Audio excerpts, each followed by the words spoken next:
నేరస్తుడువి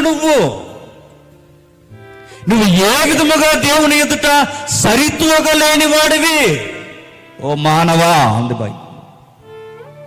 నువ్వు ఏ పాటి వాడివి ఎదుటివాడిని అనడానికైనా, ఎదుటివాడిని తక్కువ చేయడానికైనా.